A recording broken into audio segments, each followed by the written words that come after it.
Assalamualaikum students, welcome to City High School class 8 subject science. Students हम लोगों ने chapter number 3 start किया हुआ है। इसमें हम लोग जो है genetic modification and biotechnology products आज पढ़ेंगे। इसके बारे में जेनेटिक मॉडिफिकेशन और बायोटेक्नोलॉजी के बारे में मैंने कल आपको बताया था और साथ में डायग्राम के ज़रिए से अंडरस्टैंडिंग भी दी थी। तो जेनेटिक मॉडिफिकेशन एक्चुअली क्या है? जीन्स को मॉडिफाई करना, जीन्स में चेंजिंग्स लाना। तो what is it? Changes in the DNA by adding or removing genes. How we can modify a genetic makeup of an organism? By removing a gene or by adding a gene. किसी भी organism का अगर आप genetic modification करना चाहते हैं तो आप उसके डीएनए में या तो कोई जीन किसी जीन को ऐड कर दें या उसमें से रिमूव कर दें, then we will call it a genetic modification. Okay students, genetic modifications जो है ये आजकल ये एक मॉडर्न मेथड है किसी भी ऑर्गेनिज्म के करैक्टर्स को चेंज करने के लिए। जैसे अगर मैं आपको एग्जांपल दूं, some plants in some plants there is scientists insert resistance genes for microorganisms.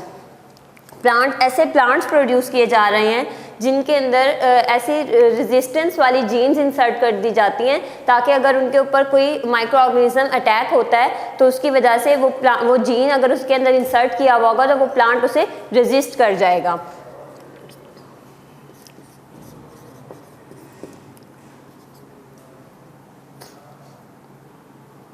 In plants, microorganism resisting genes are inserted. देखिए उस प्लांट का जो है जेनेटिक मॉडिफिकेशन कर दी, उसके अंदर ऐसी जीन डाल दी कि वो जो है अब माइक्रो ऑर्गेनिजम्स को रेजिस्ट कर सके। इसी तरह से कुछ फूड्स की न्यूट्रिशनल क्वालिटी को इंक्रीज़ करने के लिए भी उनके अंदर ऐसी जीन्स इंसर्ट कर दी जाती हैं कि उनकी न्यूट्रिशनल वैल्यू जो है वो इंक्रीज़ हो जाए। इसके अलावा बहुत सी एडिबल प्लांट्स जो हैं उनमें न्यूट्रिशनल क्वालिटी को इंक्रीज़ कर दिया जाता है। अब वो ऑर्गेनिज्म जिसमें जेनेटिक मॉडिफिकेशन की जाती है, that organism is called genetically modified organism और GMO। GMO for genetically modified organism.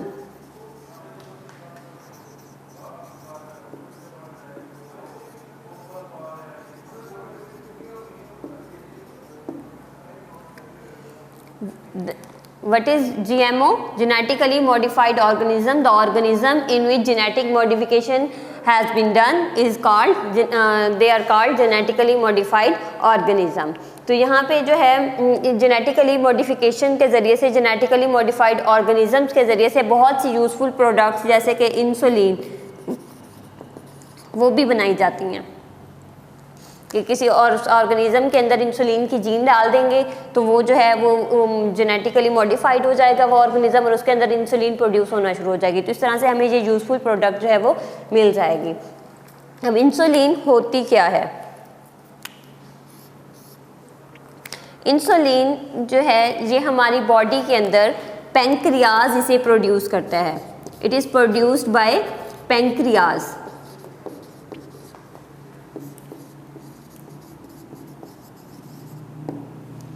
Pancreas हमारी बॉडी के अंदर, हमारे एब्डोमेन के अंदर एक ऑर्गन होता है। ये इसका काम क्या है कि इसने इंसुलिन को प्रोड्यूस करना है। इंसुलिन जो है ये हमारी बॉडी के अंदर ब्लड शुगर लेवल को कंट्रोल रखती है, ब्लड में शुगर लेवल को राइज नहीं करने देती। इंसुलिन का क्या काम है? Control blood sugar level. अब क्या होता है, समटाइम्स पेंक्रियाज जो है वो प्रॉपरली फंक्शन नहीं करता, जिसकी वजह से इंसुलिन प्रोड्यूस नहीं हो रही होती, या फिर किसी और वजह से इंसुलिन जो है वो प्रॉपरली फंक्शन नहीं कर रही होती, जिसकी वजह से ब्लड के अंदर शुगर का लेवल राइज कर जाता है। जब ब्लड शुगर लेवल राइज कर जाएगा तो उसे हम कहते हैं, उस कंडीशन को डायबिटीज़।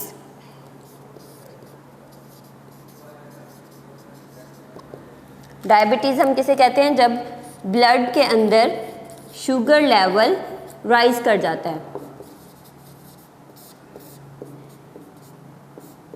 ब्लड के अंदर शुगर लेवल राइज कर गया, उसके लिए उसे हम कह देंगे डायबिटीज़। अब डायबिटीज़ के केस में इसमें मैंने क्या बताया आपको, ये हुई किस तरह से कि पेंक्रियाज ने प्रॉपर फंक्शन नहीं किया, इंसुलिन नहीं बनी, जिसकी वजह से ब्लड के अंदर शुगर लेवल राइज कर गया। अब ये शुगर लेवल जब राइज कर जाएगा तो इस कंडीशन को हम कहेंगे diabetes mellitus in human. Diabetes normally हम सिर्फ कहते हैं, इस डिजीज़ का पूरा नेम है डायबिटीज़ मेलिटस, ये इसका पूरा नेम है डायबिटीज़ मेलिटस। अब डायबिटिक पेशेंट्स जो हैं उन्हें रेगुलरली इंसुलिन के इंजेक्शंस लगाने पड़ते हैं। इंसुलिन इंजेक्शंस जो हैं उन्हें लगाने पड़ते हैं, इसका मतलब है वो आर्टिफिशियली अपनी बॉडी में इंसुलिन को इंजेक्ट कर रहे होते हैं, इंसुलिन अपनी बॉडी के अंदर खुद ब्लड के अंदर डाल रहे होते हैं ताकि उनकी डायबिटीज़, उनके जो ब्लड के अंदर शुगर का लेवल राइज कर गया वो कंट्रोल हो जाए। तो ये इंसुलिन जो है, ये हम पहले पुराने ज़माने में इंसुलिन एनिमल्स के पेंक्रियाज से सेपरेट की जाती थी, उनके पेंक्रियाज से ली जाती थी, एक्सट्रैक्ट की जाती थी। लेकिन आजकल जो है ये मॉडर्न मेथड के ज़रिए से, बायोटेक्नोलॉजी के ज़रिए से बनाई जा रही है। इसका मैं आपका प्रोसेस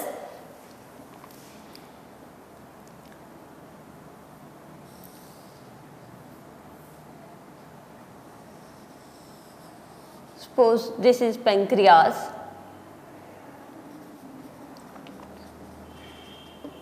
ओके। पेंक्रियाज में जो सेल है जिसने इंसुलिन प्रोड्यूस करना है,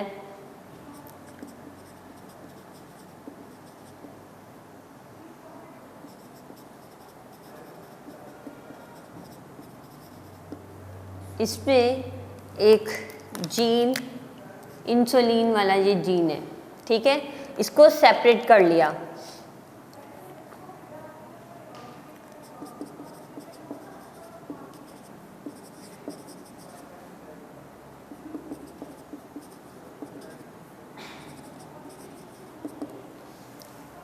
ये पेंक्रियाज था, उसमें ये इंसुलिन प्रोड्यूसिंग सेल है, सेल में जो इंसुलिन का जीन था उसके सेल के डीएनए से उस जीन को सेपरेट कर लिया, कट कर लिया एक एंजाइम के ज़रिए से। अब हमने क्या करना है, हम क्या करते हैं, एक जगह से हम लोग एक जीन लेते हैं, उसे किसी दूसरे ऑर्गेनिज्म के अंदर इंसर्ट कर देते हैं। तो हम इसे इंसर्ट करेंगे बैक्टीरिया के अंदर। ये बैक्टीरिया है, इसके अंदर प्लाज्मिड्स प्रेजेंट होते हैं। इसमें से हम लोग इस प्लाज्मिड को सेपरेट करेंगे और कट कर देंगे। ये देखें, सेम एंजाइम के साथ कट करेंगे, जिस एंजाइम से हम लोगों ने इस जीन को यहाँ से कट किया था उसी एंजाइम के ज़रिए से हम इस प्लाज्मिड को कट करेंगे। अब क्या करेंगे, इस जीन को इस प्लाज्मिड में यहाँ पे इंसर्ट कर देंगे।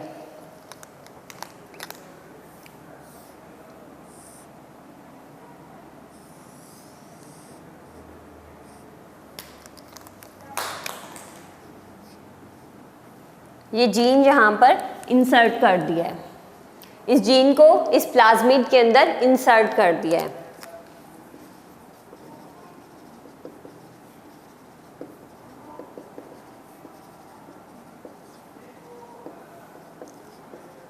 जब भी कोई डायग्राम बनाते हैं उसकी लेबलिंग ज़रूर करते हैं। प्लाज्मिड को कट किया उसी एंजाइम के ज़रिए से, अब इस जीन को इस प्लाज्मिड के अंदर इंसर्ट कर दिया। अब ये बन गया है रिकम्बिनेंट प्लाज्मिड या रिकम्बिनेंट डीएनए। ये क्या बन गया है, प्लाज्मिड भी डीएनए ही होता है, इसलिए इसे हम रिकम्बिनेंट डीएनए भी कह सकते हैं।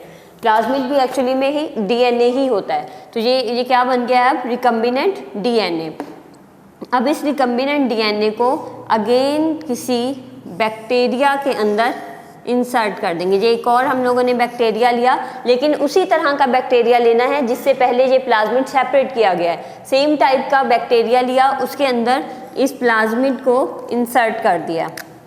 जो रिकम्बिनेंट प्लाज्मिड बनाया था उस प्लाज्मिड को इस बैक्टीरिया के अंदर इंसर्ट कर दिया। अब देखें इस प्लाज्मिड के अंदर इस बैक्टीरिया के जो है जेनेटिक मॉडिफिकेशन हो गई। इसके अब जीन्स में एक इंसुलिन का जीन एक्स्ट्रा आ गया है। तो ये बैक्टीरिया जिसके अंदर जेनेटिक मॉडिफिकेशन की गई है इसे हम कहेंगे जेनेटिकली मॉडिफाइड बैक्टीरिया।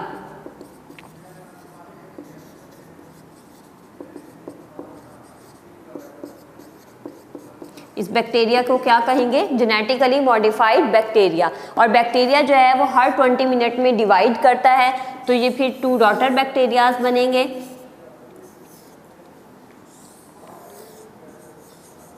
जब जो ये 2 डॉटर बैक्टीरियाज बनेंगे, डीएनए जो है वो हर आगे आगे अपने उसमें डॉटर सेल्स में ट्रांसफ़र होता रहता है, क्योंकि ये एक हेरिडिटरी मटेरियल है। तो ये जो अब इसके अंदर रिकम्बिनेंट डीएनए था ये भी आगे उसी तरह उसके डॉटर सेल्स में चला जाएगा। तो इसकी वजह से अब देखिए ये भी इनके अंदर भी वो जीन प्रेजेंट है। तो ये जो है बहुत ज़्यादा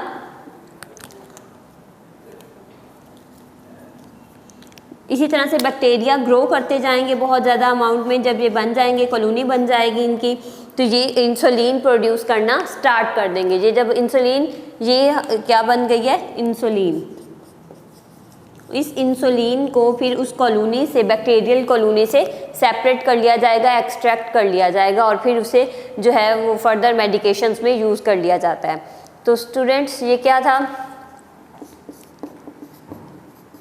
ये इंसुलिन फॉर्मेशन मैंने आपको बताई बाय जेनेटिक इंजीनियरिंग, यानी कि बाय जेनेटिक मॉडिफिकेशंस के जीन्स की मॉडिफिकेशंस करके किस तरह से हम लोगों ने अपनी रिक्वायर्ड प्रोडक्ट जो है वो हासिल कर ली। पहले जो है पास्ट में ये एनिमल्स के पेंक्रियाज से बनाई जाती थी, एनिमल के पेंक्रियाज से सेपरेट की जाती थी। That was too difficult work. So now genetic engineering is used for insulin production. इसमें क्या किया जाता है कि पेंक्रियाज में जो इंसुलिन प्रोड्यूसिंग सेल होता है उसे सेपरेट करते हैं, फिर उस सेल के अंदर से उस जीन को सेपरेट करते हैं, that is insulin producing gene. Now what will happen? This gene will be inserted in the plasmid of a bacteria that is cut with the same enzyme with by which we cut this gene. So now insert this gene in the plasmid of bacteria. Now this plasmid will be called as recombinant DNA. Insert this recombinant DNA in a bacteria. Now this bacteria will be called as genetically modified bacteria.